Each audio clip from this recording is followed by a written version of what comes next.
Welcome all. We are going to discuss about Treaty of Versailles. तो treaty of वर्साइलेस जो है वो 28 जून 1919 को साइन हुई थी विनिंग कंट्रीज़ और जर्मनी के बीच। विनिंग कंट्रीज़ में इंक्लूड थी ब्रिटेन, फ्रांस एंड अमेरिका।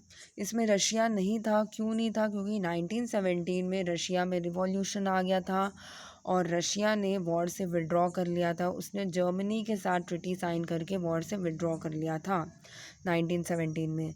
तो इसीलिए इसमें रशिया इंक्लूड नहीं है। ब्रिटेन, फ्रांस, अमेरिका और जर्मनी के बीच ये ट्रिटी साइन हुई थी। इस ट्रिटी ऑफ वर्साइलेस में कुछ ऐसे टर्म्स एंड कंडीशंस थे जो कि अनएक्सेप्टेबल थे जर्मनी के लिए। और ये जो ट्रिटी थी ये जर्मनी के लिए एक फोर्स्ड ट्रिटी थी, मतलब फोर्स करके उससे साइन कराया गया था, क्योंकि उसको ये बोला गया था कि अगर तुम साइन नहीं करोगे तो हम तीनों मिलके तुम पे अटैक कर देंगे।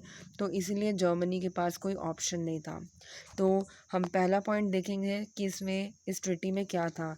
जर्मनी और उसके अलायंस ने, उनको ये बोला गया कि जर्मनी और उनकी अलायंस ने ये वॉर स्टार्ट किया और इस वॉर की वजह से हमारा बहुत नुकसान हुआ और इस वॉर की मतलब जो हमारा नुकसान है उसकी भरपाई जर्मनी को करनी पड़ेगी। तो total sum of money 66,000 lakh, और यहाँ पे जो साइन दिया है वो यूरोप के पाउंड का है, मतलब ये यूरोप के जो पाउंड का जो साइन होता है ये उसको शो कर रहा है। तो इतना एज अ इंस्टॉलमेंट उसको फ्रांस, जर्मनी और ब्रिटेन को देना पड़ेगा। तो बहुत सारे इकोनॉमिस्ट ने ये सोचा कि जर्मनी के लिए ये कैपेसिटी इतने पैसे देने की बहुत ज़्यादा है, क्योंकि जर्मनी का खुद का इतना ज़्यादा लॉस हुआ था। लेकिन जैसा कि हम सभी को पता है कि अमेरिका, फ्रांस और ब्रिटेन, इनका भी बहुत ज़्यादा लॉस हुआ था। तो इसीलिए ये लोग जो है वो ये सोचे कि भाई इसी से ही हम ले लेते हैं, क्योंकि इन लोगों ने जो वॉर किया था वो एज अ लोन लेके किया था अमेरिका से। वो लोग सामान खरीदते थे ब्रिटेन और फ्रांस, तो उसका लोन चुकाना था किसको? ब्रिटेन और फ्रांस को। तो इसीलिए वो नहीं माने और उन्होंने जर्मनी से इतने पैसे मांगे, लेकिन बाद में जर्मनी इतना नहीं दे पा रहा था तो उसको कम करके 20,000 लाख किया गया। तो द नेक्स्ट इज, जर्मनी ने जितनी भी टेरिटरी जीती थी वो सारी उसको रिटर्न करनी पड़ी बेल्जियम और फ्रांस को। और इंडिपेंडेंट स्टेट्स जो थे were also establish in all territories Germany had annexed under a earlier treaty with Soviet Russia. तो उसको जो सोवियत रशिया से उसने जो मतलब सोवियत रशिया से उसने जो प्लेसेस जीती थी। क्या हुआ था 1917 में रशिया ने विड्रॉ किया था, तो रशिया और जर्मनी की ट्रिटी साइन हुई थी। तो जर्मनी ने बहुत ज़्यादा हिस्सा मांगा था किससे? रशिया से। तो वो जो हिस्सा उसने मांगा था उसको भी जर्मनी को इंडिपेंडेंट करना पड़ा। Now the next is, Germany को फ्रांस का अल्साक और लॉरेन, जो कि एक बहुत ही ज़्यादा मिनरल रिच रीजन था, वो उसको वापस करना पड़ा फ्रांस को। और इसके साथ ही एक बहुत ही इम्पोर्टेंट रीजन जिसको बोलते हैं सार रीजन, ये जर्मनी में था, जो कि बहुत ही ज़्यादा जर्मनी के लिए यूज़फुल था। ये भी उसको फ्रांस को 15 साल के लिए देना पड़ा। क्यों देना पड़ा? क्योंकि उसने उसका जो नुकसान हुआ था फ्रांस का ये अल्साक लॉरेन के कारण, ये ताकि जर्मनी उसको पूरा कर सके। Now the next point is, एक बहुत ही large portion eastern part of Germany का, जर्मन एम्पायर का, वो इसको एक नए कंट्री को देना पड़ा, पोलैंड को देना पड़ा। तो ये डेंजिंग कॉरिडोर इंक्लूड होता है इसमें, ताकि पोलैंड को एक्सेस मिल जाए सी पर। ठीक है, तो यू कैन सी, मैं इस डायग्राम में बताऊंगी, you can see here Germany. ठीक है, नाउ सार रीजन आप लोग देख सकते हो, अल्साक एंड लॉरेन जो कि फ्रांस में है वो भी आप देख सकते हो। यहाँ पे है पोलैंड। ओके, पोलैंड दिख गया। नाउ जर्मनी हो गया ये वेस्ट जर्मनी, ये ईस्ट जर्मनी। तो जर्मनी के दो टुकड़े कर दिए गए थे और जर्मनी का जो ईस्ट वाला जो पार्ट था जो ईस्ट जर्मनी था उसका कुछ हिस्सा पोलैंड को देना पड़ा, जिसकी वजह से ताकि पोलैंड को क्या मिल सके, सी पर एक्सेस मिल सके। तो ये हो गया आपका diagram complete. Now the next point is, in this way around 65,000 square meter. Now you can see कि इतना लैंड जो है वो जर्मनी को वेरियस कंट्रीज़ को वॉर हारने के बाद देना पड़ा। ठीक है, नाउ जर्मन मतलब इसमें तुम लोग ये समझ लो कि ये जो एरिया जहाँ पे लाइनिंग दिख रही है वो एरिया जो है वो कुल मिला के जर्मनी को देना पड़ा। ठीक है, जैसे फ्रांस के साइड आप कुछ लाइनिंग देख सकते हो और ईस्ट जर्मनी में भी देख सकते हो। Now the next point is, और जो जर्मनी की जो कॉलोनीज़ थी अफ्रीका में वो उसको लीग ऑफ नेशंस को देनी पड़ी। लीग ऑफ नेशंस क्या है ये हम लोग बाद में देखेंगे। और जो कि हैंड ओवर थी किसकी कस्टडी में, ब्रिटेन, फ्रांस और पुर्तगाल की कस्टडी में। और जो चाइनीज़ टेरिटरी जो जर्मनी के कंट्रोल में थी वो उसको जापान को देना पड़ा।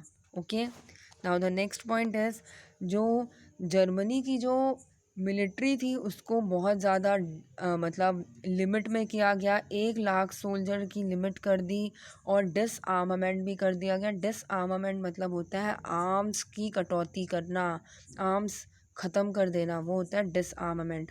तो जर्मनी की जो मतलब जो वेपन्स थे उनको डिसआर्मामेंट करने पड़े और बहुत सारे जो इसके सबमरीन्स थे, आर्मर्ड व्हीकल्स थे, बैटलशिप्स थी, उनको क्या करने दी गई, ख़त्म कर दी गई।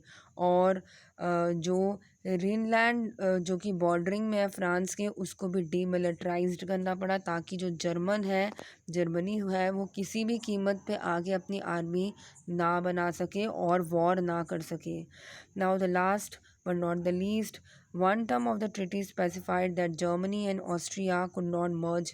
देखो एक और चीज़ डिसाइड की, जर्मनी जो है वो ऑस्ट्रिया के साथ कनेक्ट ना हो पाए, एक ना बन जाए। ये देख रहे हो तुम लोग, ये ऑस्ट्रिया और जर्मनी एक ना हो जाए, इसके लिए भी मतलब बात इन लोगों ने रखी। और विदाउट लीग ऑफ नेशन की परमिशन से ये दोनों एक दूसरे पे मर्ज नहीं हो सकते थे, ये दोनों को अलग ही रहना, सेपरेट रखा गया। ठीक है, नाउ एक और चीज़ यहाँ पे है कि a large chunk of the Austrian population spoke. देखो एक बहुत ऐसे क्यों चांसेस थे ऑस्ट्रिया और जर्मनी के एक होने के, उसका सबसे बड़ा रीज़न था क्योंकि ये दोनों नेबरिंग कंट्रीज़ है। तो ऑस्ट्रिया का बहुत बड़ा पार्ट जो है वो जर्मन लैंग्वेज बोलता था।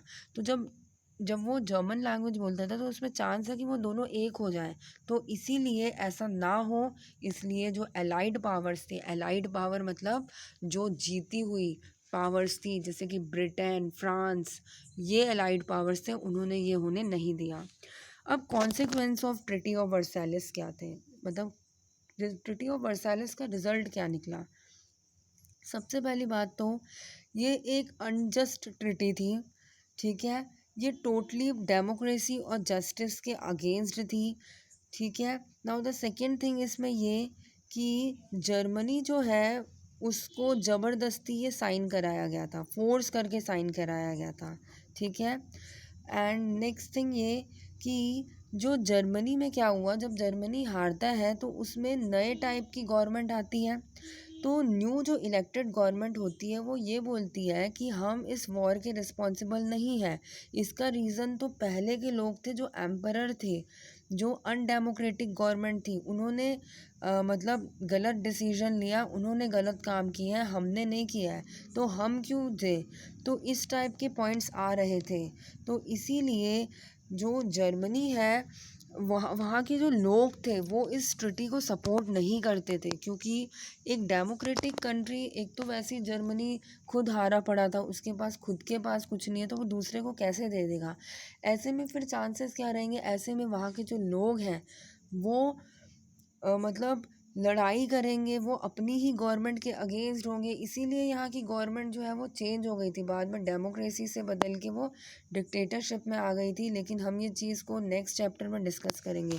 तो ये जो ट्रिटी थी ये बहुत ही अनजस्ट थी। ठीक है, और इसमें जो मेन चीज़ दी गई है वो ये कि जो विनिंग कंट्रीज़ थी उन्होंने ये बोला था कि जब रशिया और जर्मनी की ट्रीटी साइन हुई थी 1917 में, तब जर्मनी ने भी बहुत कुछ मांगा था रशिया से।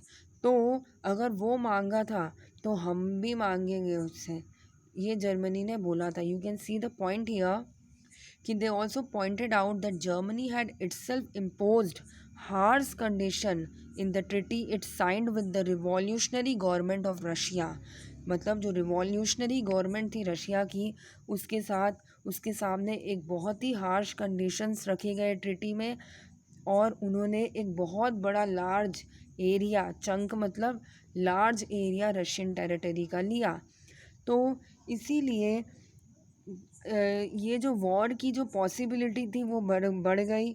क्यों? क्योंकि जर्मनी इस हालत में नहीं था, ये टर्म्स एंड कंडीशंस को एक्सेप्ट करने के मूड में नहीं था, और इसीलिए वहाँ पे जो ट्रीटी ऑफ वर्साइलेस है उसको वो लोग एक ह्यूमिलिएटेड ट्रीटी मानते थे और एक सेल्फ रिस्पेक्ट के अगेंस्ट मानते थे। Now the next is establishing the league of nations.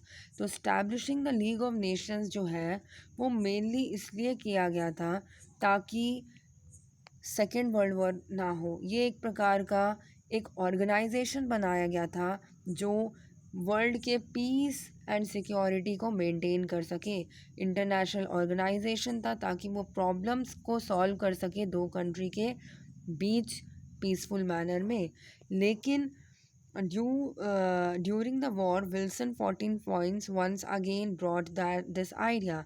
तो इस ट्रिटी में विल्सन 14 पॉइंट्स को ऐड किया गया था, जैसे कि डिसआर्मामेंट्स को सपोर्ट करना, सीक्रेट ट्रिटीज़ पे साइन ना करना, बिना किसी की परमिशन के कोई कॉलोनीज़ ना बनाना, जैसे कि एक दूसरे पे अटैक कर रहे थे without any country permission, nobody will attack on the other country.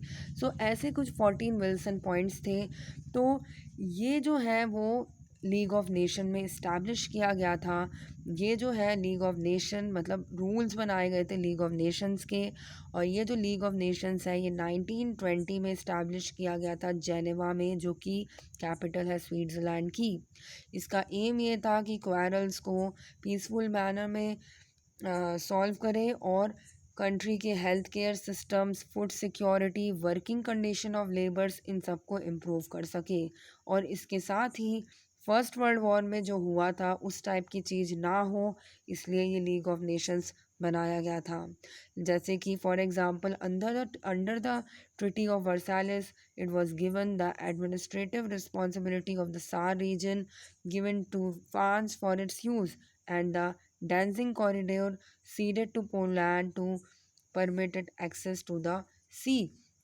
तो इन्होंने ये बोल दिया था कि जो रिस्पॉन्सिबिलिटी है सार रीजन की वो फ्रांस की हो जाएगी कुछ सालों के लिए, और जो डांजिंग कॉरिडोर है वो पोलैंड में शिफ्ट कर दिया गया ताकि क्या मिल जाए, पोलैंड को एक्सेस मिल जाए सी का।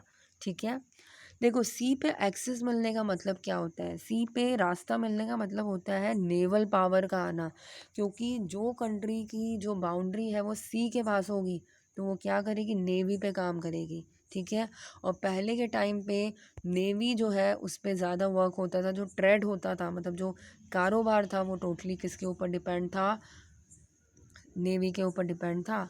तो लीग ऑफ नेशंस जो है लेकिन सक्सेसफुल नहीं रहा था। उसका रीज़न ये था क्योंकि ऐसी बहुत सारी मेजर कंट्रीज़ थी जो इसके पार्ट्स नहीं थे, जैसे कि अमेरिका खुद इसका पार्ट नहीं था, और जर्मनी ऑलरेडी इस पोजीशन में नहीं था कि वो ट्रीटी ऑफ वर्साइलेस से बाहर निकल पाए। इसलिए ये जो ट्रीटी है ये सक्सेसफुल नहीं हो पाई थी। यू कैन सी या America did not become a member मतलब वो इसका मेंबर नहीं बना था। तो लीग ऑफ नेशंस जो है वो कुल मिला के पीस को मेंटेन करने के लिए सक्सेसफुल नहीं हो पाता, और इसी के वजह से वर्ल्ड वॉर 2 हो जाता है और ये पूरी तरह से क्या हो जाता है, अनसक्सेसफुल हो जाता है। तो आई होप आपको ये league of nations and treaty of Versailles समझ में आ गया होगा। If you have any doubt you can ask. Thank you.